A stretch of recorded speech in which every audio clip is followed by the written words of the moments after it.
Dans le sud des Pays-Bas, la jeune Noor Yana, âgée de 14 ans, est décédée le lundi matin 20 avril 2026 des suites de blessures par arme blanche qui lui ont été infligées au domicile familial. Les services de secours, alertés vers 6h30, n'ont rien pu faire pour la sauver, elle est décédée sur place. La famille était connue depuis un certain temps des services d'aide et de protection de l'enfance. Les autorités confirment que 2 signalements avaient été effectués par le passé, l'un il y a plusieurs années et l'autre il y a 2 ans. Dans les 2 cas, une aide avait été mise en place. Au moment des faits, aucun signalement actif n'était en cours. Des messages échangés par Noor avec des amis la veille de sa mort dressent un tableau poignant de tensions persistantes à la maison. Elle y décrivait une violente dispute entre ses parents, selon elle, une situation fréquente et faisait référence à des violences antérieures de son père envers sa mère. Des voisins confirment qu'une nouvelle dispute avait éclaté ce dimanche soir-là. Selon eux, la famille connaissait des conflits depuis un certain temps, le père aurait récemment séjourné dans une dépendance derrière la maison. Immédiatement après les faits, les 2 parents ont été arrêtés.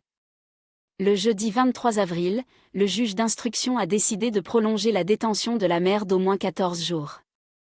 Le parquet estime qu'elle est à l'origine des blessures mortelles et la soupçonne de meurtre ou d'homicide volontaire. Les soupçons à l'encontre du père ont été jugés insuffisants pour justifier une détention prolongée, il a été libéré mais reste suspect. Son rôle fait toujours l'objet d'une enquête.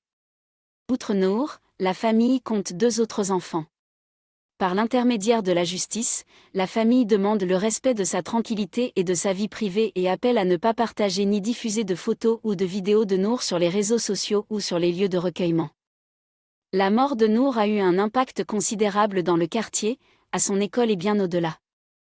Des amis, camarades de classe et habitants ont déposé des fleurs, des peluches et des dessins. Noor est décrite comme une jeune fille attentionnée, joyeuse et douce. L'enquête est toujours en cours.